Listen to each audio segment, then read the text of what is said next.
പിണറായി വിജയൻ മറുപടി പറയണം. ലഹരി കേസിൽ അറസ്റ്റ് ചെയ്ത് കോടതിയിൽ ഹാജരാക്കിയ വേടൻ്റെ പാട്ട് 4ാം വർഷം ആഘോഷിക്കുന്ന പിണറായി സർക്കാരിൻ്റെ വേദിയിൽ നടത്തിക്കൊണ്ടു പോകുന്നതിന് വേടൻ്റെ പാട്ട് കൊള്ളാമോ? അപ്പം ലഹരി കേസിലെ പ്രതിയെ പിണറായി സർക്കാരിൻ്റെ 4ാം വാർഷികാഘോഷ പരിപാടികളിൽ പങ്കെടുപ്പിച്ചത് ശരിയാണോ തെറ്റാണോ? ഇതിന് മറുപടി കേരള സമൂഹത്തോട് CPM പറയണം. അപ്പം വേടൻ എന്ന് പറയുന്ന കലാകാരൻ്റെ ജനപിന്തുണ പാർട്ടിക്ക് ഗുണം ചെയ്യുമെങ്കിൽ ലഹരി കേസിലെ പ്രതിയായാലും കൊള്ളാം, കുഴപ്പമില്ല എന്നുള്ളതാണ് CPMൻ്റെ ഇപ്പോഴത്തെ നയം. അപ്പം ലഹരി കേസിലെ പ്രതിയെ സർക്കാരിൻ്റെ വാർഷിക പരിപാടിയുടെ ആഘോഷത്തിന് പങ്കെടുപ്പിച്ചത് ശരിയാണോ തെറ്റാണോ എന്ന് നയം വ്യക്തമാക്കേണ്ടത് CPM പാർട്ടി നേതൃത്വമാണ് അതിന് മറുപടി പറയേണ്ടത്. അപ്പോൾ കേരള സമൂഹം അത് അറിയാൻ ആഗ്രഹിക്കുന്നുണ്ട്.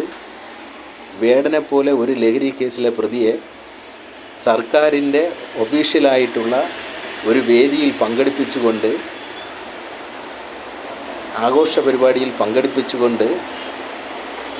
പരിപാടിയിൽ പങ്കെടുക്കാൻ അനുമതി നൽകിക്കൊണ്ട് തീരുമാനമെടുത്തത് ശരിയാണോ തെറ്റാണോ എന്ന് പാർട്ടി നയം വ്യക്തമാക്കണം. അപ്പം വേടൻ ലഹരി കേസിൽ പ്രതിയാണെങ്കിലും വേടന് വർദ്ധിച്ചു വരുന്ന ജനപിന്തുണ, മാസീവായിട്ടുള്ള ജനങ്ങളുടെ അംഗീകാരമാണ്. വലിയ ആൾക്കൂട്ടത്തിൻ്റെ, വലിയ ജനക്കൂട്ടത്തിൻ്റെ, വലിയ വോട്ട് ബാങ്കിൻ്റെ ഒരു സപ്പോർട്ട്, ഒരു പബ്ലിക്കിൻ്റെ സപ്പോർട്ട് ആ കലാകാരന് ഉണ്ടെന്ന് സർക്കാർ മനസ്സിലാക്കിയിട്ട്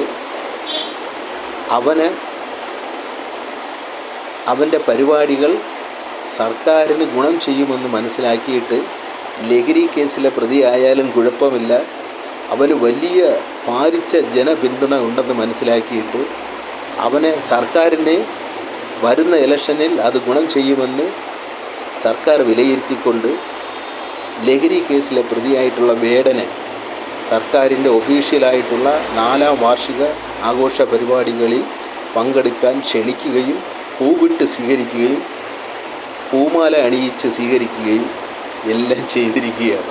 ഇപ്പോൾ CPMൻ്റെ ഒരു